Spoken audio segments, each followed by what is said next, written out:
Greece দেশের Sparta শহরের রাজা মেনেলাউসের স্ত্রীর নাম ছিল হেলেন। তিনি ছিলেন পৃথিবীর সবথেকে সুন্দরী মহিলা। হেলেনকে অপহরণ করে নিয়ে যায় ট্রয় দেশের রাজকুমার, যার নাম ছিল প্যারিস। এর ফলে মেনেলাউস প্রচণ্ড রেগে যান এবং ট্রয়ের বিরুদ্ধে যুদ্ধ ঘোষণা করেন। দীর্ঘ 10 বছর ধরে লড়াই করার পর ট্রয় এই যুদ্ধে হেরে যায় এবং মেনেলাউস হেলেনকে নিয়ে বাড়ি ফিরেন। তবে ফিরে আসার সময় সমুদ্রে প্রচণ্ড ঝড় ওঠে। সেই ঝড়ে তার প্রচুর সৈন্য সামন্ত মারা যায়। ট্রয়ের সাথে এই যুদ্ধে মেনেলাউসের দলে একজন বীর ও সাহসী সেনাপতি ছিলেন, যার নাম ছিল ওডিসিয়াস। ওডিসিয়াস হলো একটি রোমান নাম, যার ইংরেজি অর্থ হলো ইউলিসিস। এই পর্যন্ত হলো অন্ধকবি হোমারের লেখা ইলিয়াডের গল্প। এরপর শুরু হচ্ছে ওডিসি মহাকাব্যের কাহিনী। এখানে বলা আছে যে ইউলিসিস বা ওডিসিয়াস এবং তার সঙ্গী সাথীরা ফেরার সময় কি কি বাধা বিপত্তির সম্মুখীন হয়েছিলেন। তারা সমুদ্র পথে আসার সময় সর্বপ্রথম গিয়ে পৌঁছান লোটাস খাদকদের দ্বীপে। সেখানে তারা লোটাস ফুলের বীজ খায়, যার ফলে তারা তাদের স্মৃতিশক্তি হারিয়ে ফেলে এবং তারা আর বাড়ি ফিরে যেতে অস্বীকার করে। ফলে ইউলিসিস তাদের জাহাজের সাথে বেঁধে নিয়ে পরবর্তী যাত্রা শুরু করেন। এরপর তারা সাইক্লোপসদের দ্বীপে পৌঁছান, যেখানে তারা একজন একচোখওয়ালা দানবের সম্মুখীন হয়েছিলেন। এখানে ইউলিসিস তার বুদ্ধিমত্তার পরিচয় দিয়ে সমস্ত নাবিকদের সেখান থেকে বার করে নিয়ে আসেন। সেখান থেকে পালিয়ে তারা সিরেস নামক এক ডাইনির দ্বীপে পৌঁছান। সেই ডাইনি সুন্দরী মহিলার রূপ ধারণ করে থাকত।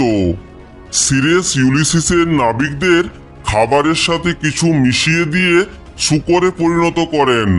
তবে ইউলিসিস তাকে প্রেমে জয়লাভ করেন এবং তার নাবিকদের আবার মানব রূপে ফিরিয়ে আনেন।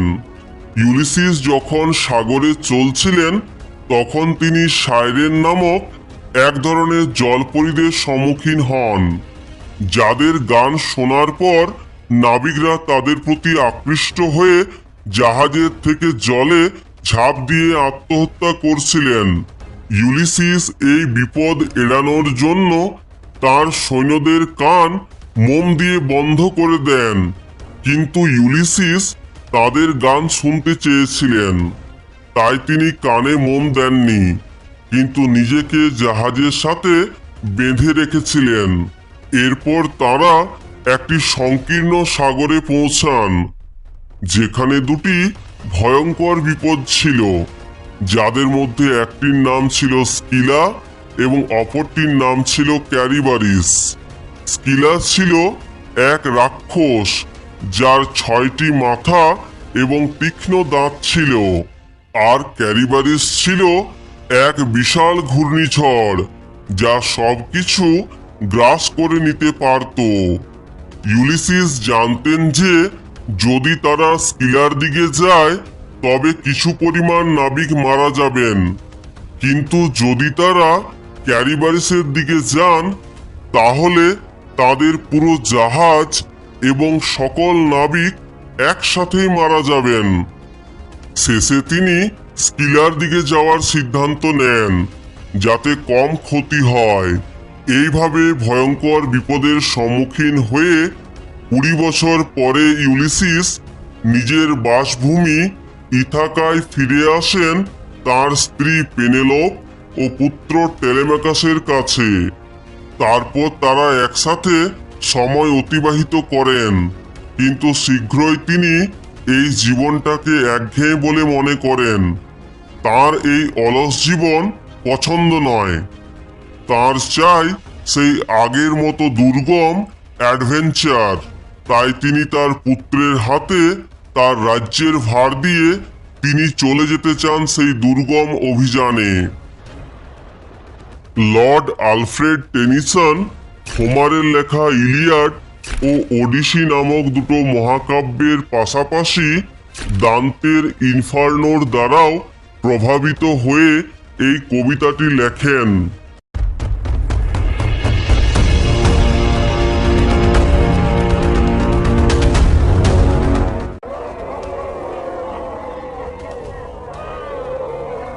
It little profits that an idle king, একজন অলস রাজা হয়ে কোনো লাভ নেই।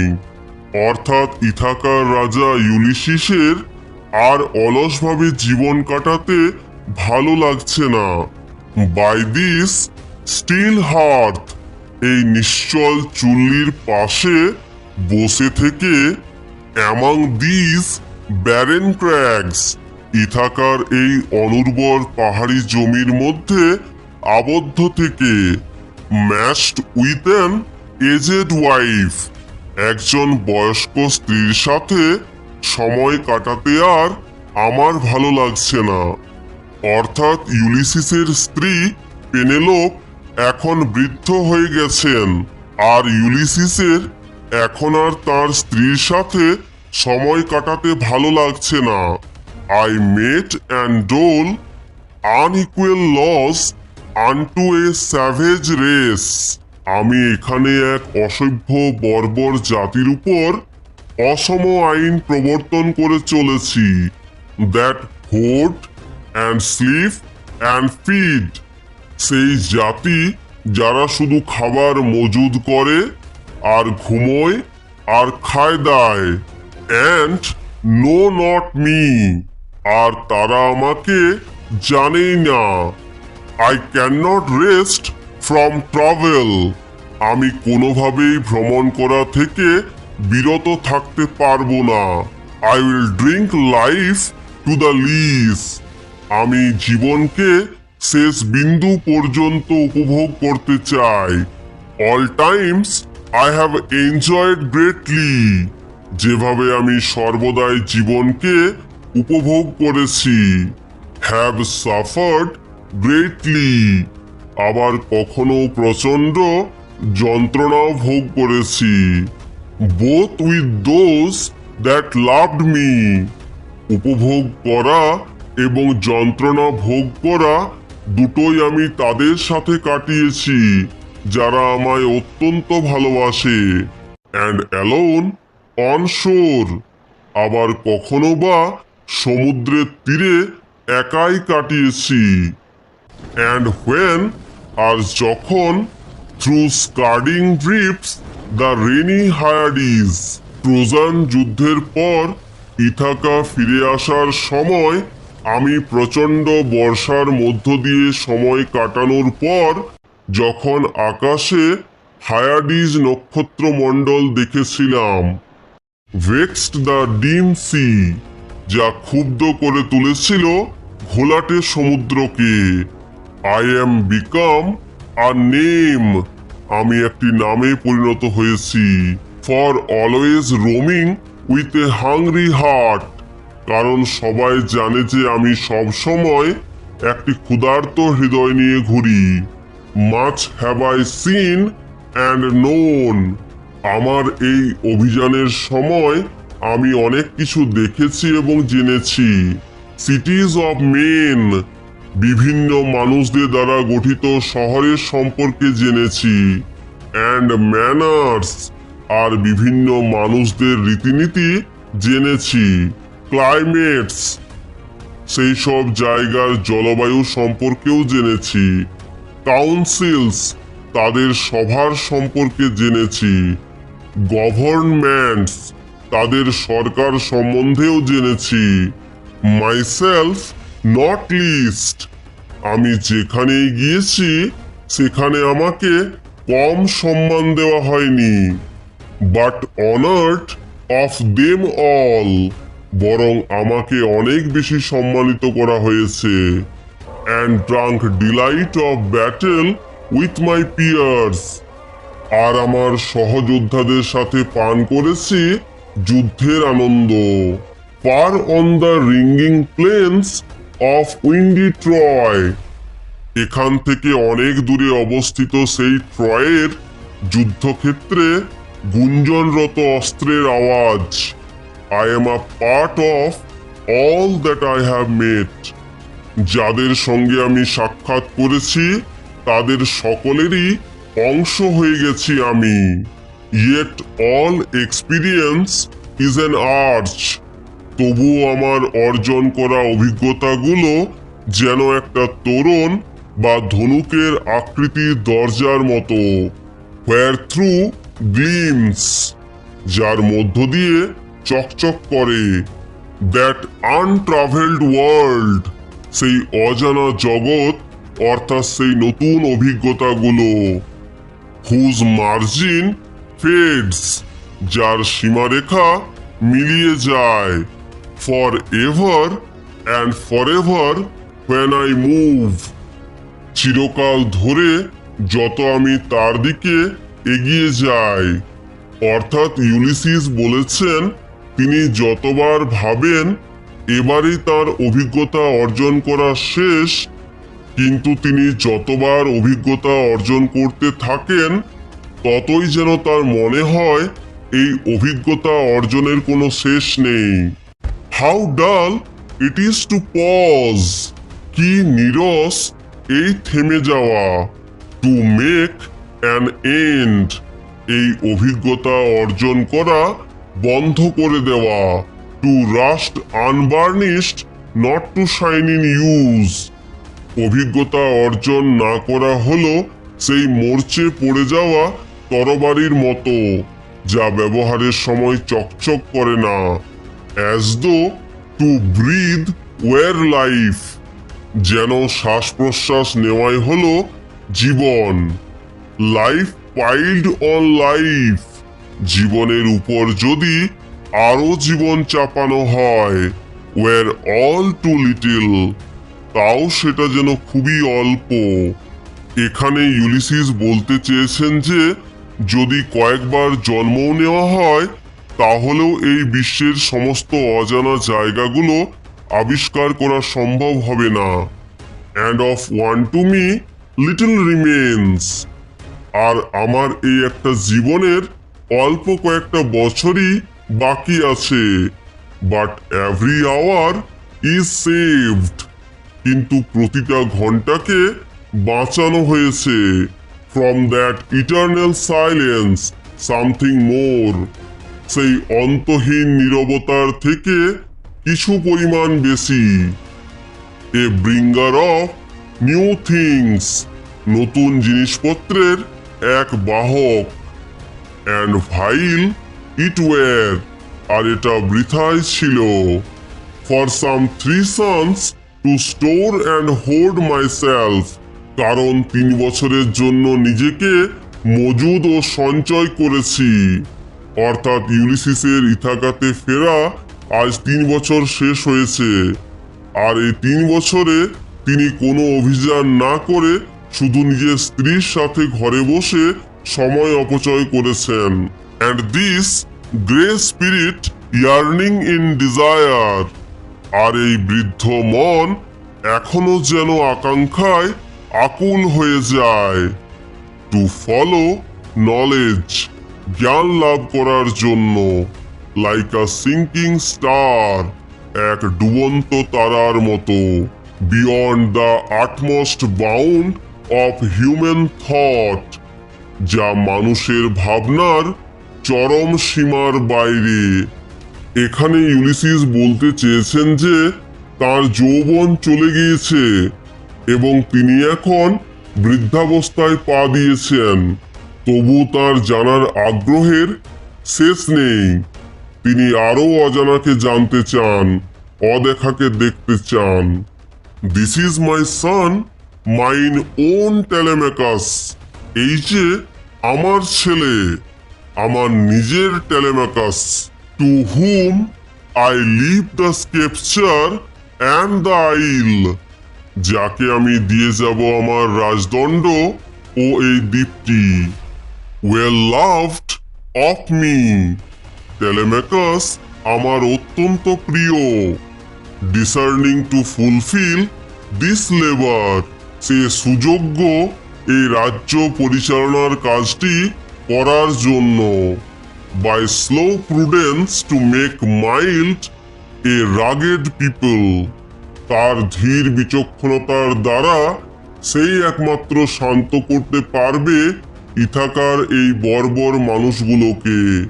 অ্যান্ড থ্রু সফট ডিগ্রিজ, আর তার কোমল স্বভাবের মাধ্যমে subdue them to the useful and the good, তাদের সে বশ করে যোগ্য ও ভালো করে তুলতে পারবে। মোস্ট ব্লেমলেস ইজ হি, খুবই নির্দোষ হল সে। Centred in the sphere of common duties, সে সর্বদাই নিজের সাধারণ কাজকর্মে ব্যস্ত থাকে।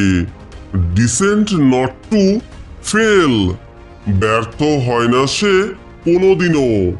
ইন অফিসেস অফ টেন্ডারনেস, রাজকার্যের কোমলতায়। And pay meet adoration to my household gods, আর সে আমার বাড়ির দেবতাদেরও শ্রদ্ধা জ্ঞাপন করবে। ওয়েন আই এম গান, যখন আমি এখান থেকে চলে যাব। He works his work, I mine, সে তার নিজের কর্তব্য করবে আর আমি আমার। অর্থাৎ তার ছেলে টেলেমাকাস ইথাকায় থেকে রাজ্য শাসন করবে, আর তিনি অভিযান করবেন। দেয়ার লাইস দ্য পোর্ট, ওই যে ওখানে সেই বন্দর। দ্য ভেসেল পাপস হার সেল, নৌকা তার পাল তুলে দিয়েছে। দেয়ার গ্লুম দ্য ডার্ক ব্রড সিজ, ওই যে ওখানে অন্ধকার বিস্তৃত সমুদ্রে। মাই ম্যারিনার্স, হে আমার নাবিকগণ। সোলস দ্যাট হ্যাভ টয়েলড, যারা আমার সঙ্গে কঠোর পরিশ্রম করেছিল। And wrought and thought with me, আর আমার সঙ্গে মিলে সংগ্রাম করেছিল আর আমার সাথে ভেবেছিল। That ever with a frolic welcome to, যারা মজার ছলে জানিয়েছিল অভিনন্দন। The thunder and the sunshine, সেই বজ্র বিদ্যুৎ আর সূর্যের কিরণকে। অ্যান্ড অপোজড, এবং বিরোধিতা করেছিলে। ফ্রি হার্টস, মুক্ত হৃদয়ে। ফ্রি ফোরহেডস, মুক্ত চেতনায়। অর্থাৎ ইউলিসিস এখানে তাদের আহ্বান জানিয়েছেন যারা তার সাথে ভালো ও খারাপ দুটো সময়ই উপস্থিত ছিল। You and I are old, হে আমার নাবিক বন্ধুগণ, আজ তোমরা এবং আমি বৃদ্ধ। Old age hath yet his honour and his toil, বৃদ্ধ বয়সেরও তবু আছে তার নিজস্ব সম্মান ও পরিশ্রম। ডেথ ক্লোজেস অল, মৃত্যু হয়তো সব বন্ধ করে দেয়, ঠিক কথা। But something ere the end, কিন্তু শেষ হওয়ার আগে কিছু জিনিস আছে। Some work of noble note may yet be done, কিছু মহৎ কাজ এখনো হয়তো করা যেতে পারে। Not unbecoming men that strove with gods, বেমানান নয় সেই মানুষেরা যারা ঈশ্বরের সাথে প্রতিদ্বন্দ্বিতা করেছিল। The lights begin to twinkle from the rocks, পাহাড় থেকে আগত আলো ঝিলমিল করতে শুরু করেছে। দ্য লং ডে ওয়েন্স, দীর্ঘ সেই দিন ফুরিয়ে যায়। দ্য স্লো মুন ক্লাইম্বস, চাঁদ ধীরে ধীরে উঠে আসে। The deep moans round with many voices, গভীর বিলাপের শব্দ শোনা যায় শত কণ্ঠে। অর্থাৎ সমুদ্রে ভয়ঙ্কর ঢেউয়ের আওয়াজ শোনা যায় চারিদিকে।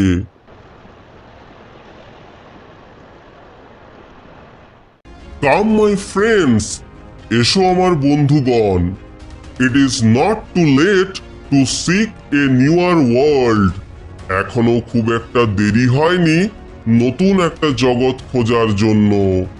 পুশ অফ, নৌকা ঠেলে দাও।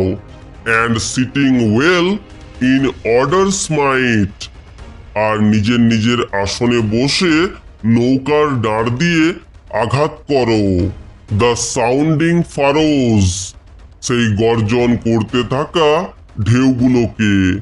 For my purpose holds to sail beyond the sunset, কারণ আমার উদ্দেশ্য হলো যেখানে সূর্য অস্ত যায় তার থেকেও দূরে সমুদ্রে আমাদের ভেসে যেতে হবে।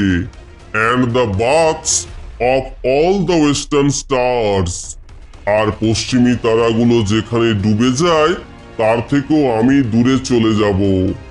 আনটিল আই ডাই, যতদিন না আমি মারা যাই। It may be that the gulfs will wash us down, হয়তো সমুদ্রের ঢেউগুলো আমাদের ভাসিয়ে নিয়ে যেতে পারে গভীরে। অর্থাৎ ইউলিসিস বলেছেন হয়তো এই ভয়ঙ্কর সমুদ্রে তাদের প্রাণও চলে যেতে পারে, কিন্তু তাদের মৃত্যু হলেও তারাই জয়লাভ করবেন, কারণ it may be we shall touch the happy isles, মারা যাওয়ার পরেও হয়তো আমরা ছুঁতে পারবো সেই সুখের দ্বীপগুলোকে বা স্বর্গলোককে। And see the great Achilles, আর সেখানে দেখতে পাবো সেই মহান অ্যাকিলিসকে, যে আমাদের সাথে ট্রয়ের বিরুদ্ধে যুদ্ধ করেছিল এবং সেই যুদ্ধে সে তার প্রাণ দিয়েছিল। হুম উই নো, সেই মহান অ্যাকিলিসকে আমরা জানতাম। দো মাচ ইজ টেকেন, যদিও অনেক কিছু কেড়ে নিয়েছে। মাচ অ্যাবাইডস, আবার অনেক অবশিষ্ট আছে। And though we are not now that strength which in old days, আর যদিও আমরা আগের মতো এখন আর শক্তিশালী নই। মুভড আর্থ অ্যান্ড হ্যাভেন, যখন আমরা স্বর্গমর্ত এক করতে পারতাম। অর্থাৎ ইউলিসিসের যৌবনে তারা অনেক দুঃসাধ্য কাজ করেছিলেন, যা হয়তো এখন আর তাদের পক্ষে করা সম্ভব নয়। দ্যাট হুইচ উই আর, তবুও আমরা যা আছি তাই যথেষ্ট। One equal temper of heroic hearts, এক বীর হৃদয়ের সমানই আমরা তীব্র ও সবল। Made weak by time and fate, যদিও সময় ও ভাগ্য আমাদের দুর্বল করেছে। বাট স্ট্রং ইন উইল, কিন্তু এখনো আমাদের প্রবল ইচ্ছা শক্তি আছে। টু স্ট্রাইভ, প্রচেষ্টা করার জন্য। টু সিক, অনুসন্ধান করার জন্য। টু ফাইন্ড, নতুন কিছু খোঁজার জন্য। অ্যান্ড নট টু ইয়েল্ড, আর সময়ের কাছে বশ্যতা স্বীকার না করার জন্য।